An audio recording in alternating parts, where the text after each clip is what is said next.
Welcome to my Dil Khobor YouTube channel.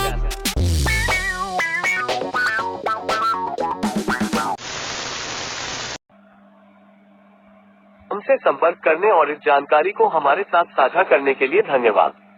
हम उसकी सराहना करते हैं। 1. कंपनी ने इमेजर को वापस क्यों लिया और नॉर्डिक अप्रूवल के लिए क्यों गई? हम इमेजर से दूर चले गए क्योंकि वे हमारे द्वारा अनुरोधित और सभी सदस्यों के लिए आवश्यक सत्यापन की बड़ी मात्रा को संभाल नहीं सके। नॉर्डिक अनुमोदन सदस्यों को बेहतर सेवा प्रदान कर सकता है और अभी भी कर सकता है। तो कंपनी ने निकासी और डेबिट कार्ड की परिकल्पना के लिए अपने बैंक खातों को फ्रीज क्यों किया? सदस्यों से उचित और सही जानकारी की कमी के कारण जब हमारे पास कमीशन निकालने के लिए बैंक हस्तांतरण थे, तो बहुत से लोगों ने गलत बैंकिंग जानकारी प्रदान की कि बैंक द्वारा रद्द किए गए स्थानांतरण अनुरोधों की संख्या ने उस प्रक्रिया को टिकाऊ नहीं बनाया। इसे जारी रखना संभव नहीं था और इसलिए हमने डेबिट कार्ड समाधान प्रदान किया है। 3. कंपनी ने जाक्रिप्टो को रिडीम करना आसान बनाने के लिए जैकर को चुना, लेकिन क्यों इससे नाता तोड़कर वाइकिंग पेहू से नाता जोड़ने के लिए मजबूर हुई?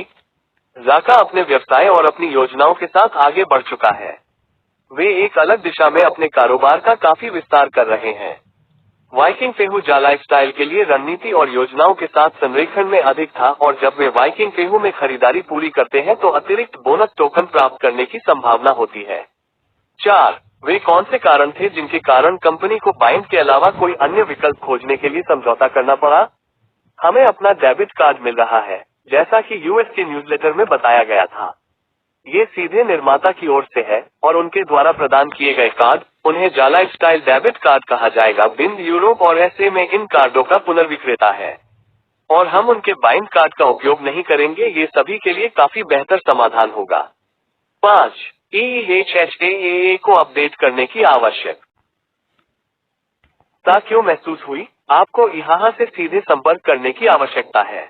शुरू से ही यह सोशल मीडिया में सदस्यों द्वारा फैली गई भारी नकारात्मकता के कारण था। इसने उन्हें एक नई दिशा में शुरू किया और यही कारण है कि वे नए नाम का खुलासा करने की प्रतीक्षा कर रहे हैं।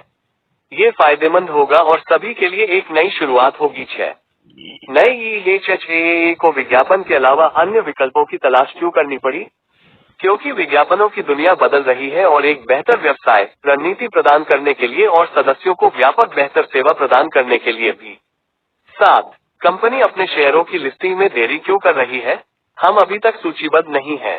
अब हम अपना बायबैक कार्यक्रम कर रहे हैं। जब हर कोई जो अपना एफएस बेचना चाहता है ऐसा कर चुका है, तो क्या बायबैक कार्यक्रम समाप्त हो जाएगा और फिर हम स्टॉक मार्केट में जाने की प्रक्रिया में अगला कदम उठाएंगे।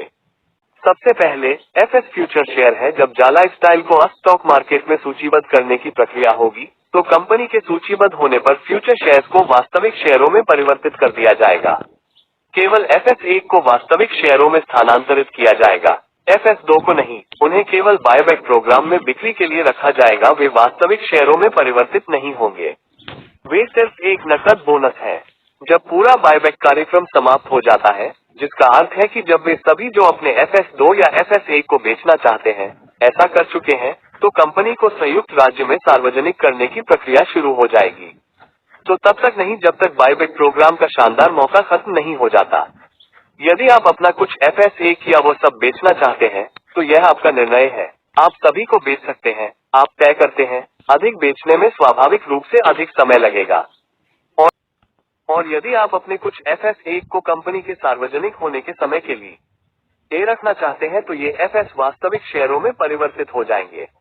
हमारा मानना है कि जब हम स्टॉक मार्केट में जाएंगे तो कंपनी और शेयरों का मूल्य बहुत अधिक होगा। तब आपके पास निश्चित रूप से यह संभावना होगी कि शेयरों का मूल्य बहुत अधिक होगा और समय के साथ अधिक से अधिक कमाई होगी। मुझे उम्मीद है कि यह लिस्टिंग प्रक्रिया के बारे में आपकी चिंताओं को स्पष्ट करता है। अच्छी सकारात्मक भावना बनाए रखें और बढ़िया काम करते रहें। Dil Khobor YouTube channel, please like, share, comment and subscribe. Thanks for watching this video.